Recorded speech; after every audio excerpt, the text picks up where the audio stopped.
আমরা আর যাই হোক না কেন বাঁটাবুটি রেসিপিটা কিন্তু বেশ ভালোই লাগে আমাদের খেতে। তো তার মধ্যে যদি হয় বাঁধাকপি বাটা, চলো আজকে আমি বাঁধাকপি বেটে কিভাবে তার ভর্তা বানিয়ে খেতে হয় সেটাই আজ তোমাদের সাথে শেয়ার করব। অসম্ভব সুন্দর হয়েছিল এই রেসিপিটা, আমি ভাবতেও পারিনি এই রেসিপিটা এতটা সুন্দর হবে। চলো, প্রথম পাতে যদি গরম গরম দুপুরবেলায় এই রেসিপিটা থাকে তাহলে বলবো আজকের মতো আর কিছু চাই না, অসম্ভব সুন্দর হয়। আমি বাঁধাকপিগুলো দেখতেই পাচ্ছ বেশ একটু মোটা মোটা করে কেটে নিয়েছি। এবার এটাকে আমি সিদ্ধ করতে দিলাম। বেশ কিছুক্ষণ এটাকে আমি সিদ্ধ করে নেব।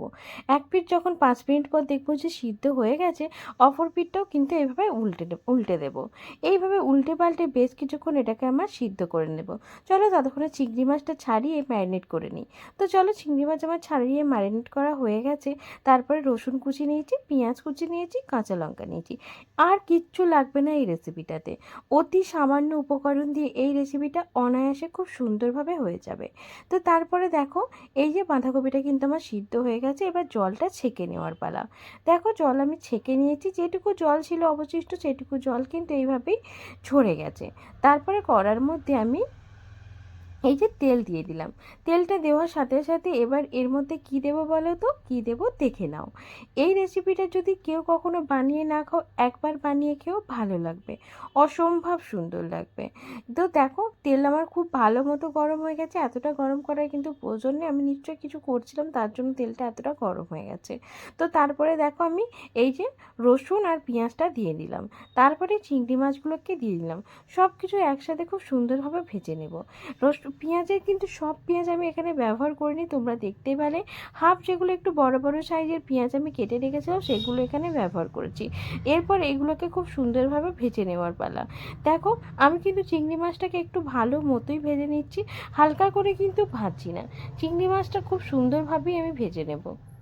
যে 2-3 সেকেন্ড ভেজে নিলাম দিয়ে নামিয়ে নিলাম এরকম কিন্তু আমি করব না। কারণ এই জিনিসটা আমি কি করব বলো তো, এই জিনিসটা হচ্ছে আমি বলবো নাকি বলবো না? হ্যাঁ, বলেই দিই, এটার আমি পেস্ট বানাবো। হ্যাঁ, এই রান্নাটা একটু খাটনি আছে, তবে খুব একটা খাটনিও নেই। তোমরা যদি এইভাবে একবার বানিয়ে খাও বেশ ভালো লাগবে। তো তারপরে আমি এই রেসিপি আমি এগুলোকে ভেজে নিয়েছি। এবার দেখো, এদিকে বাঁধাকপিটাও আমার কিন্তু ঠান্ডা হয়ে গেছে। তো বাঁধাকপিটাকে এবার আমি পেস্ট বানিয়ে নেব খুব সুন্দরভাবে। কারণ এইভাবে যদি পেস্টটা বানিয়ে নাও তাহলে এটা, এই দেখো আমি পেস্ট কিন্তু বানিয়ে নিয়েছি, আমি একবারে সবগুলো দিয়ে বানাইনি। তো একে একে এইভাবে আমি বানিয়ে নেব। দিয়ে এই বাটির মধ্যে দেখো আমি পেস্টটা কিন্তু ঢেলে তোমাদের দেখিয়ে দিচ্ছি যে কতটা আমি মিহি করে এটা বেটেছি। এই দেখো, পুরো কিন্তু মিহি হয়ে গেছে। খুব একটা বাটতে সময় লাগে না, সেটা তো সিদ্ধ করা যেহেতু আছে। পুরো বাঁধাকপিটা কিন্তু আমার এই যে বাটা হয়ে গেছে। এবার এই মিক্সিতে আবার এই যে যে ঠান্ডা করে রাখা চিংড়ি মাছ, কাঁচা লঙ্কা, রসুন আর পেঁয়াজটাকে দিয়ে নেব। পেঁয়াজ, চিংড়ি মাছ, রসুনটাকে দিয়ে নেওয়ার পর এগুলোকেও আমি সুন্দরভাবে পেস্ট বানিয়ে নেব খুব সুন্দরভাবে। আচ্ছা, ঠান্ডা কিন্তু করেই মিক্সিতে দেবে, না হলে দেবে অনেক সময় মিক্সিরই অনেক। আমি এগুলো সুন্দরভাবে পেস্ট তো বানিয়ে নিয়েছি। এবার দেখো, ওই কড়ার মধ্যেই মানে ওই তাওয়ার মধ্যেই আবার তেল দিয়ে দিলাম। তেলটা দিয়ে নেবার পর তেলটা একটু গরম হওয়ার অপেক্ষা করব। তারপরে এখানে যে আমি পেঁয়াজ, একটু কালো জিরের ফোড়ন দিয়ে দেবো। কালো জিরের ফোড়নটা দিয়ে দেখো ভালো লাগবে। তারপরে যে পেঁয়াজটা আমি কেটে রেখেছিলাম, এখানে ছোট্ট সরু সরু করে কুচিয়ে রেখেছিলাম, সেটা এখানে আমি তো দিয়ে নেব। দিয়ে আর একটু শুকনো লঙ্কা দিলাম। আচ্ছা, ঝালটা যে যার অনুযায়ী কিন্তু ব্যবহার করবে। মনে রাখবে যে 3টে কাঁচা লঙ্কা দিয়ে কিন্তু চিংড়ি মাছটা বেটে রেখেছো, তাই একটু ঝালটা কিন্তু যে যার মতো বুঝে দেবে। খুব একটা বেশি সকলেই ঝাল খায় না, আবার হয়তো অনেকে বেশিও ঝাল খায়। তবে ভর্তাতে একটু বেশি ঝালই ভালো লাগে। তবে আমি একটু বেশিই ঝাল দিয়ে ফেলেছিলাম, কারণ এইটা আমার কাছে বেশি ঝাল। 4টে লঙ্কা মানে আমার কাছে অনেকটাই ঝাল।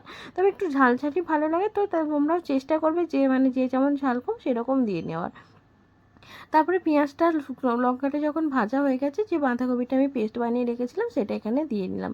সেটাকে দিয়ে নেওয়ার পর খুব সুন্দরভাবে এটাকে তেলের সাথে নেড়ে চেড়ে এবার মিশিয়ে নেওয়ার পর একটুখানি কালারের জন্য হলুদ দিলাম। এবার নেড়ে চেড়ে এটাকে শুকিয়ে নেব, পুরোপুরি কিন্তু এটাকে শুকিয়ে নিতে হবে।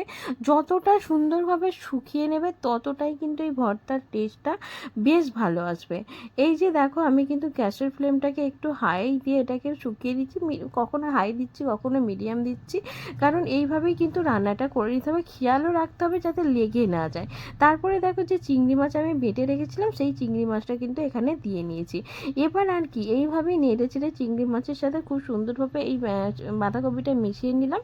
এবার খুব সুন্দরভাবে এটাকে মানে শুকিয়ে নেব। লবণটাও দিয়ে নিলাম, মানে আমার টেস্ট অনুযায়ী আমি এখানে লবণ ব্যবহার করে নিয়েছি। সামান্য একটু চিনি দিয়েছি, তোমরা এটা দিতে পারো, আর কেউ যদি না চাও না দিতে পারো।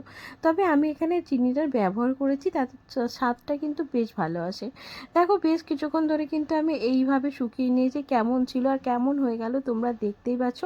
আরও কিছুক্ষণ এটাকে আমি শুকিয়ে নেব, যতটা সুন্দরভাবে শুকাতে পারবে, মানে নেড়ে চেড়ে পুরো জলটাকে যত সুন্দরভাবে মারতে পারবে।